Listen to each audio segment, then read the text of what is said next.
Hello everyone, my name is Edward Plamondon. This tutorial will be about making stencils for use in Rebelle 2 Painter. This is one of my digital paintings I call Cricket Wheat, and the use of stencils was essential for its creation. Well, let's get started. Stencils are a great feature in Rebelle 2.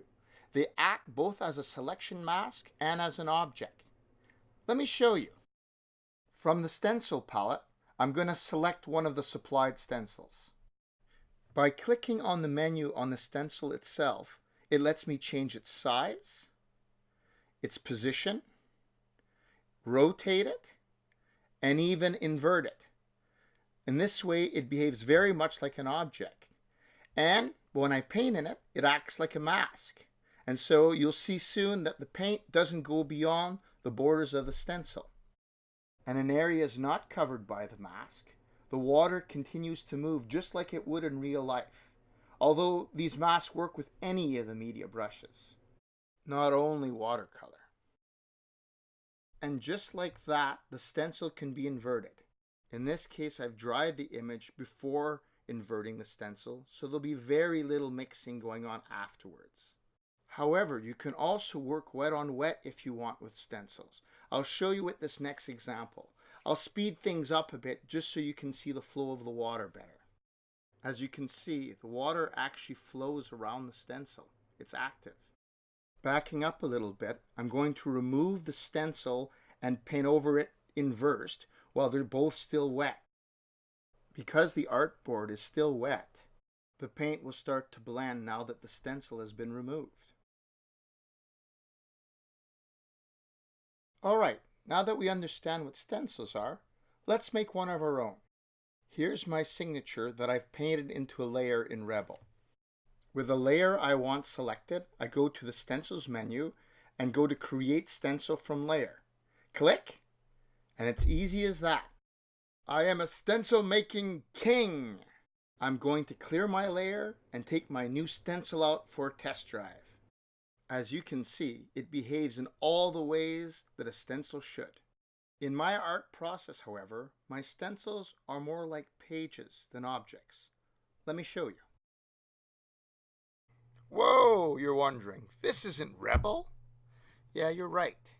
While Rebelle is a great program, because you're rendering at full color, it takes a lot of oomph, which my computer just doesn't have.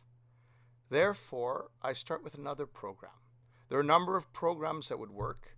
I personally love this one, which is Studio Clip Pro.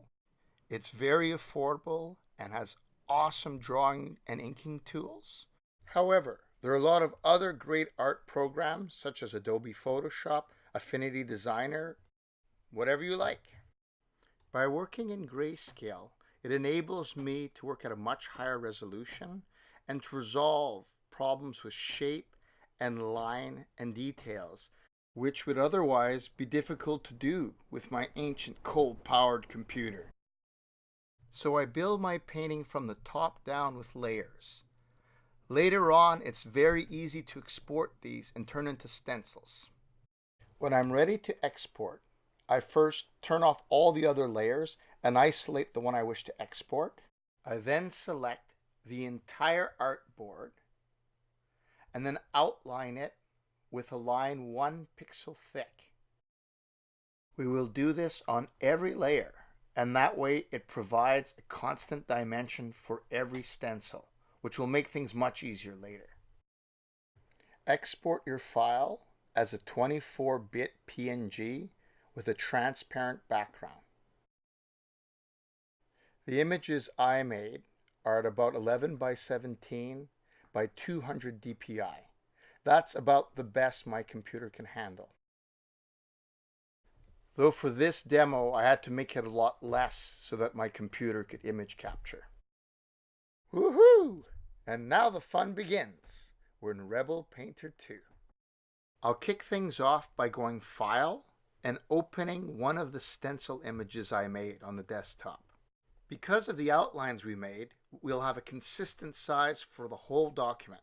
I can now clear the layer and make some stencils. Go to the drop-down menu in the Stencils palette and click Make Stencil from Image. Go find the images we exported and select one of them. The new stencil will then appear inside the palette to be used. It's that simple. I've already imported all the stencils we'll need for this demo. In the Stencils palette, click on the stencil you want. Normally I like to hide it, and that way I can see my colors better because the gray tends to affect the way colors look. And then you're ready to paint. One little quirky thing in Rebelle 2 is that if you want to remove a stencil that you've hidden, you first have to show it, and only then you can remove it. You can, of course, put more than one stencil at a time, but if you're going full page, they won't stack perfectly, so I prefer to just go one up. I'll be speeding things up a little bit from here, because the purpose of this video was to show you how to make stencils. It's not really a painting video. However, if there's enough interest, I would definitely consider making a painting video in the future. But still, looking at the fast motion, it should give you an idea of how you can combine stencils with layers to make some pretty interesting and natural watercolor effects in Rebelle 2. I haven't reproduced my entire painting in video, but I hope you enjoyed it. And if you did, please feel free to comment, to like, to subscribe, and I hope you'll be watching me again. Thank you very much.